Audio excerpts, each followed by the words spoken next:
Welcome to Live Daf, your online Daf Yomi Shir. Shalom Aleichem and welcome back to today's Daf Hayomi, Maseches SOTAH Lamed Dalet. We are actually on Lamed Gimel Amud Beis, 3 lines from the bottom. Tanya, we learned in a brayso. Rabbi Yossi Omer, B'shloisha Mekayimos, in 3 instances, Nasu Kohanim Sa'arein. The Kohanim were the ones who carried the Arein containing the Luchais Habris, which was typically carried by the Leviim, but these 3 times it was the Kohanim. Number 1, Kisha'avru es Hayarden, when Klal Yisrael crossed the Jordan River into Eretz Yisrael, the Arein was carried by the Kohanim. Number 2, Ukeshehisebu es Yerichai, when they surrounded Yerichai. They laid siege on Yerichai to attack Yerichai, so they brought the Arein with them, which was carried by the Kohanim. Number 3, Ukeshehechziruhu limkaymai. You see, the Arein was taken captive in the time of Eli HaKohen from Mishkan Shiloh. It was sitting by the Pelishtim. Eventually, it was returned, and as Rashi brings, it was placed in Beis Avinadav for a while. Ultimately, it was brought to Oved Edom, to Ir David, and then, finally, when Shlomo HaMelech built the Beis HaMikdash, it was reinstated in the Beis HaMikdash inside the Kodesh HaKadoshim and was transported back there by the Kohanim. So typically the Leviim carry the Arein, the Bnei Kahas, as the Pasuk in Bidbar says, but here it was actually the Kohanim. Continues the Gemara. Okay, so we're crossing the Yarden into Eretz Yisrael. V'kivash nitbelu raglei Kohanim b'mayim. Once the feet of the Kohanim touch the water of the Yarden, chazru hamayim lachareim, the water stops flowing, and there's a backup, and it builds up to a high wall. So the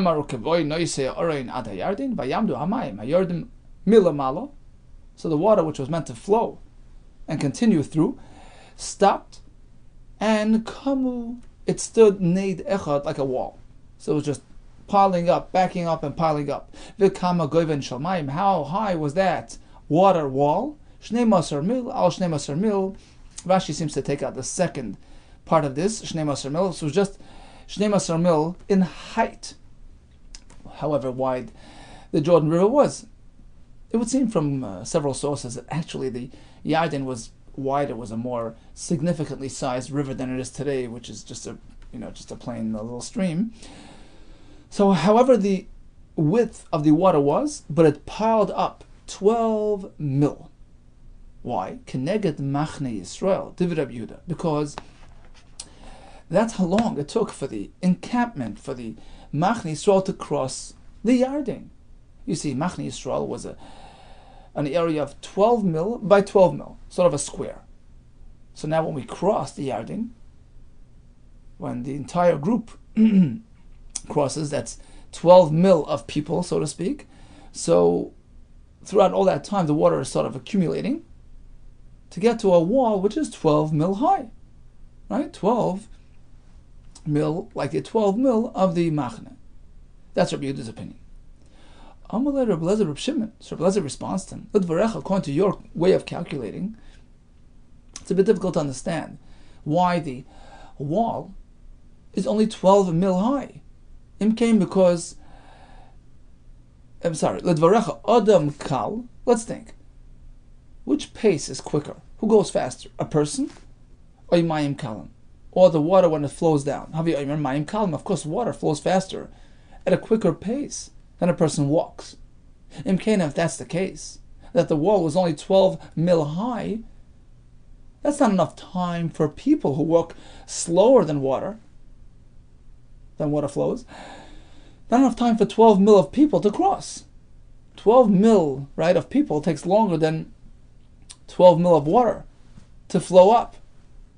So bottom line is, in Cain, according to you, that the wall was only 12 mil high, and then the water reverts back to its flow. The water comes in and washes them away while they're still in the Jordan. Ella, rather, says Rabbi Lezer, the wall was way higher in proportion to the pace of the water, of the flow. So So we learned that the water would just pile and pile and pile up, keeping arches on top of arches. Yaser mishleish meis mil, greater than 300 mil, which was sufficient time until everybody crossed the Yarden. Ashero oisanu kol malchei mizrach amarav, until that wall was seen by all the kings in the east and the west. All the kings heard about what happened, and they saw this miraculous sight here with this tall wall. So they heard that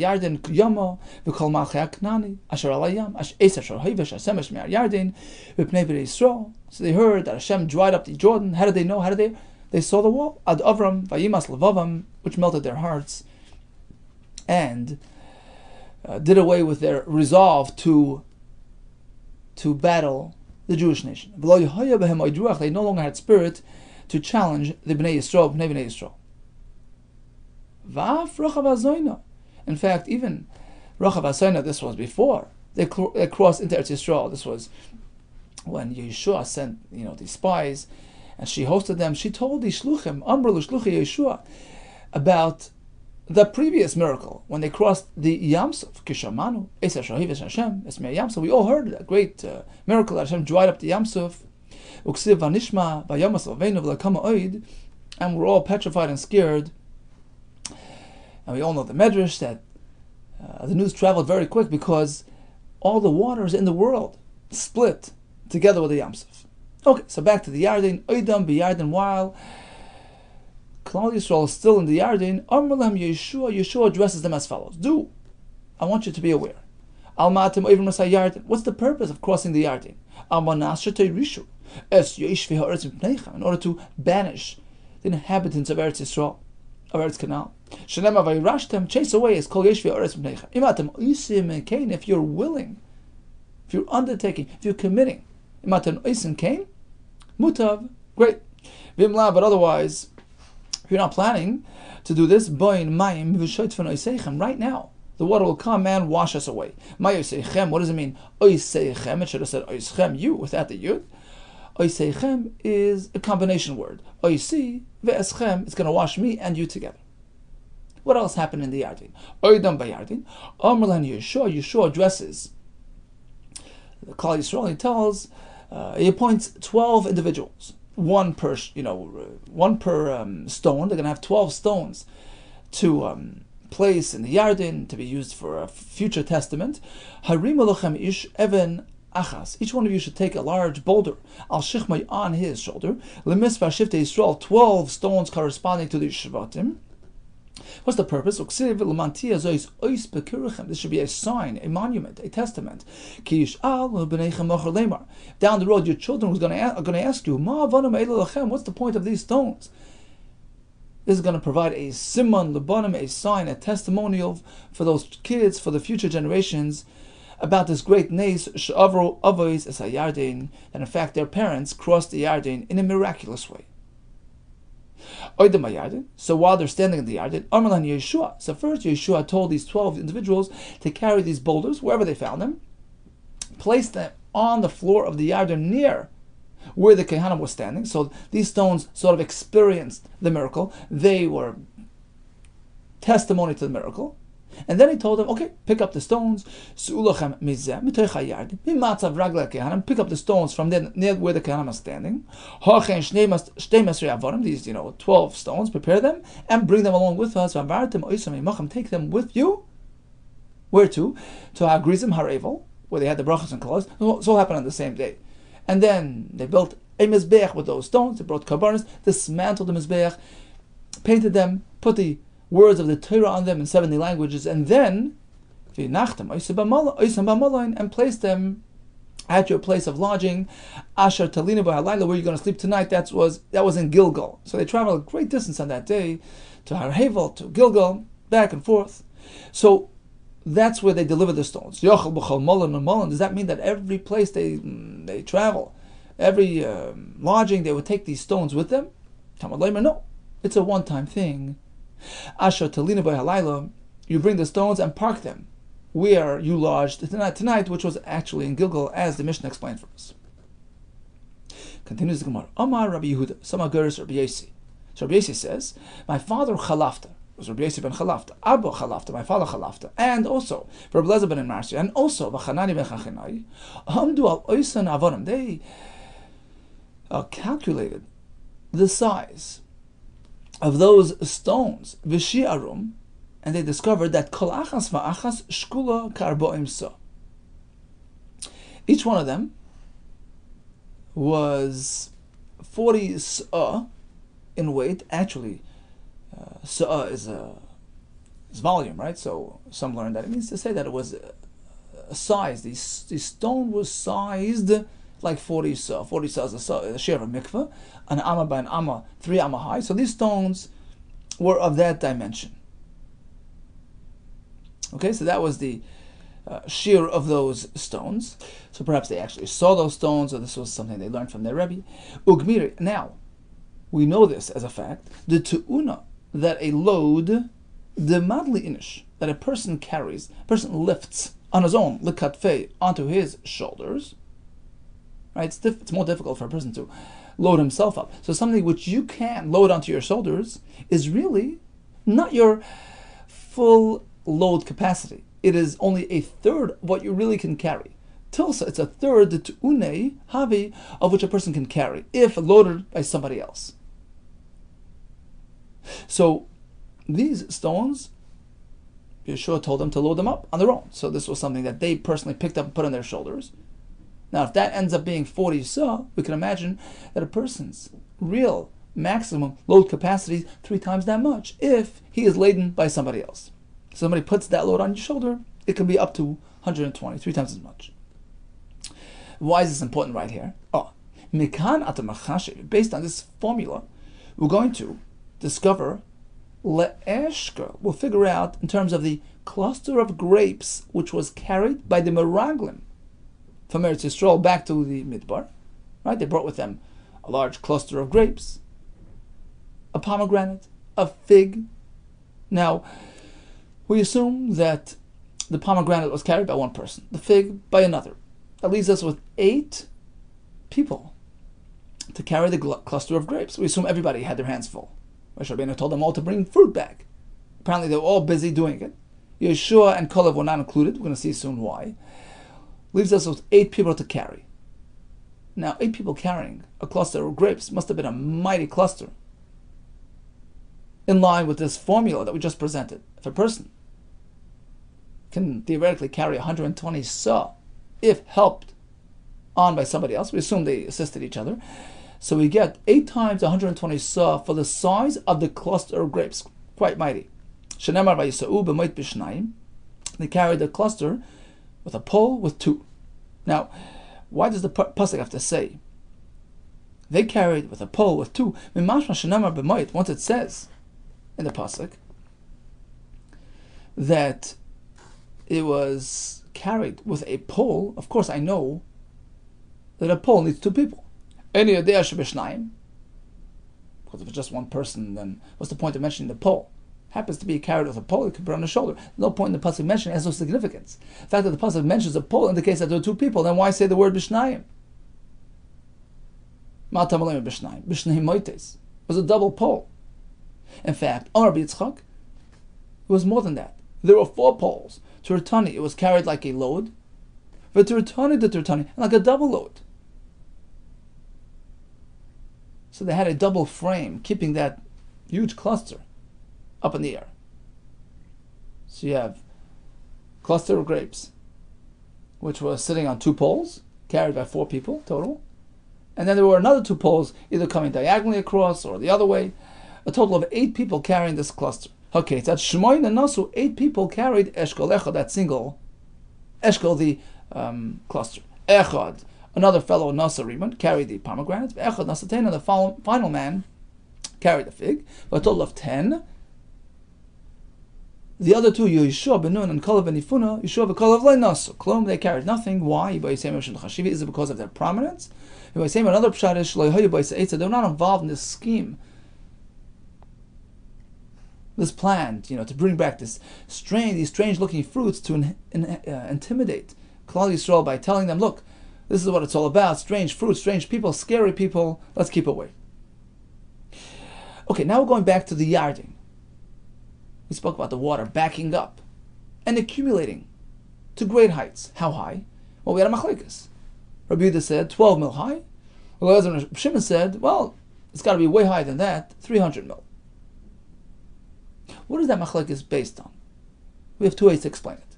Pligiba, Rabbi Ami, Rabbi Yitzchak Nafcha. These two Amoraim had their ways of explaining the machlekes. Chadamar, one explained like this. Rabbi Yehuda, according to Rabbi Yehuda, who says that the water piled up only 12 mil, that's because Kechaniyos and Avru.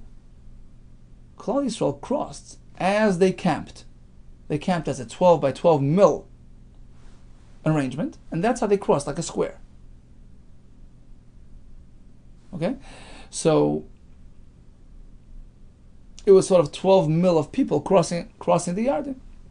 All the while the water would pile up, and that's how you get a 12 mil wall of water.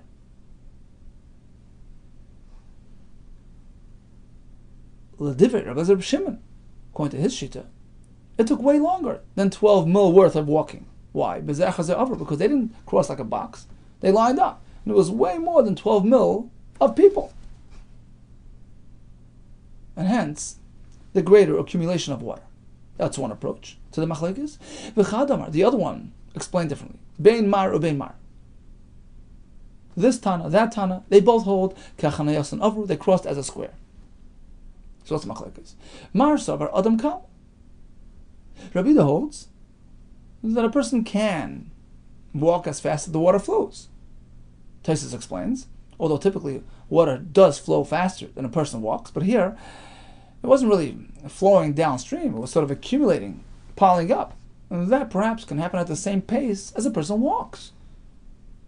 So 12 mil of people equals 12 mil of water up in the air. Umar savar mayim kalam. Whereas Rabbi Shimon says, no, even in this manner, water still goes faster, accumulates much quicker for a much taller water accumulation. Okay, once we're on the topic of the Meraglim, says the pasuk, Shlach lecha anoshim. Hashem tells Moshe, send lecha anoshim. What does that mean?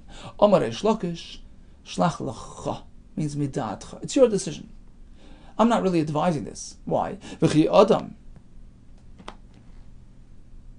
Would a person choose something to his detriment? Kaviyach, would Hashem advise something which he knows is going to turn sour? I'm giving you permission. It's your bechira.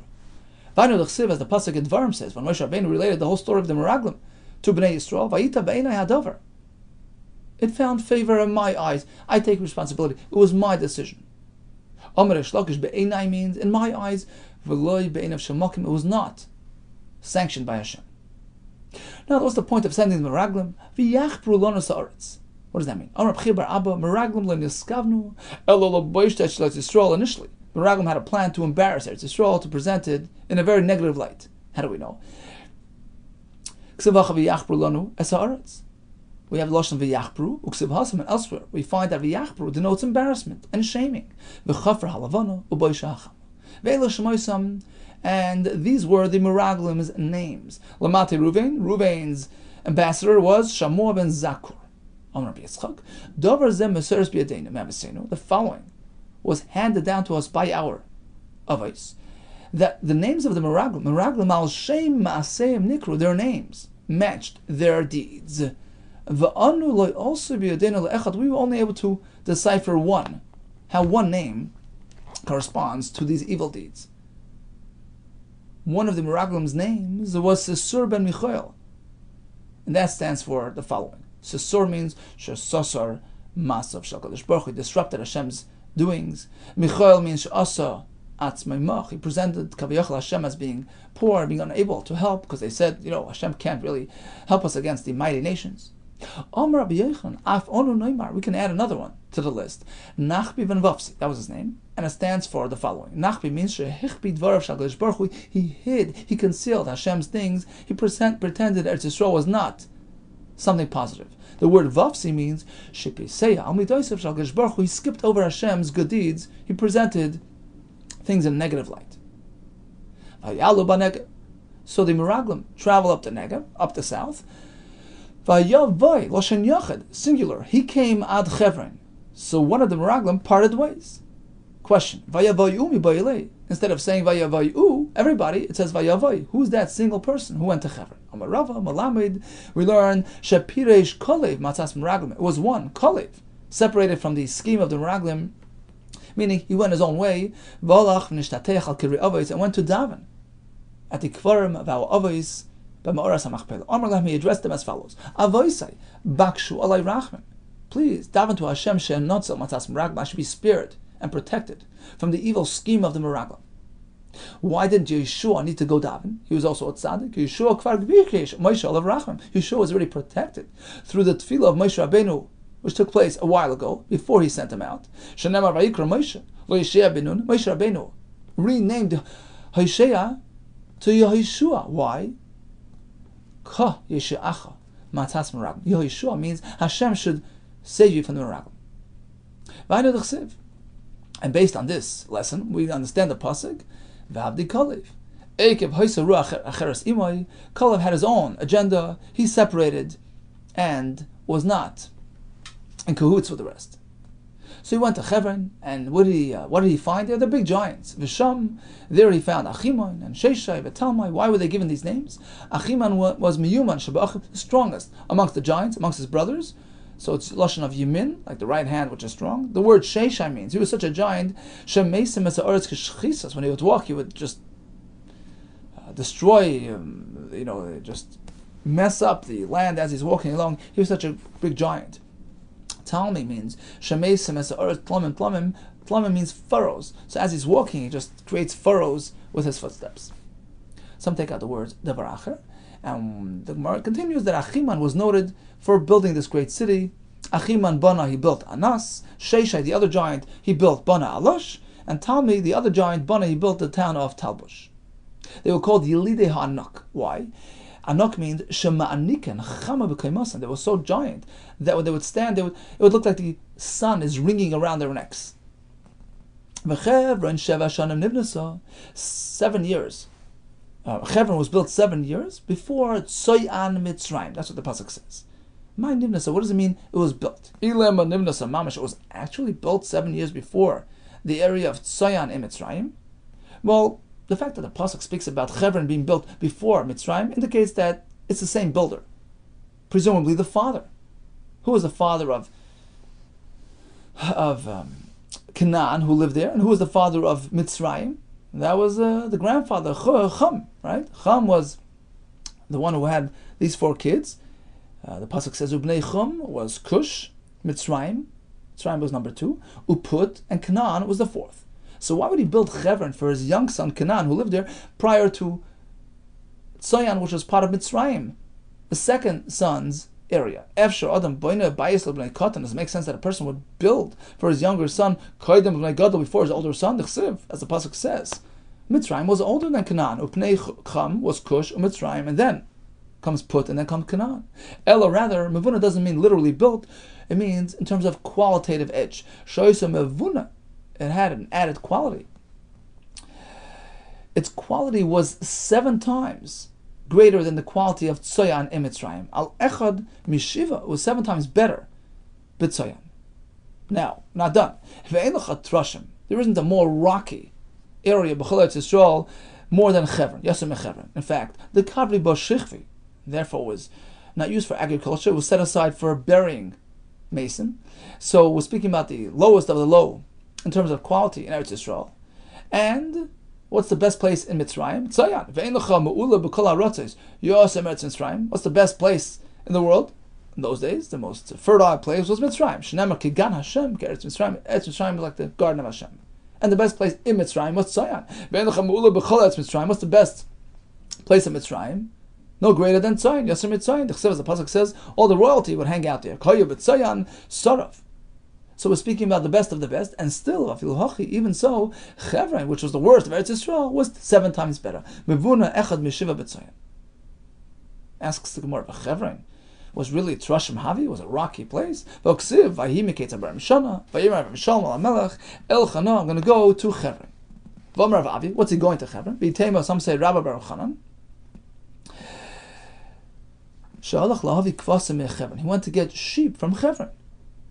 Apparently, Chevron produced good sheep. Tanya. In fact, we have a bris in Maseches Menachos, which tells us where to get the good products from for the karbanes. Elim, where do you get rams? Moav, from Moav. Kvasim, sheep, Chevron. So you see, it's a good fertile place. Why are we putting it down? Just the opposite. No, if anything, just the opposite. We have a riot from there that it's not meant for agriculture. I did the klisha, since it's weak in terms of its growing potential, it was diverted for pasture.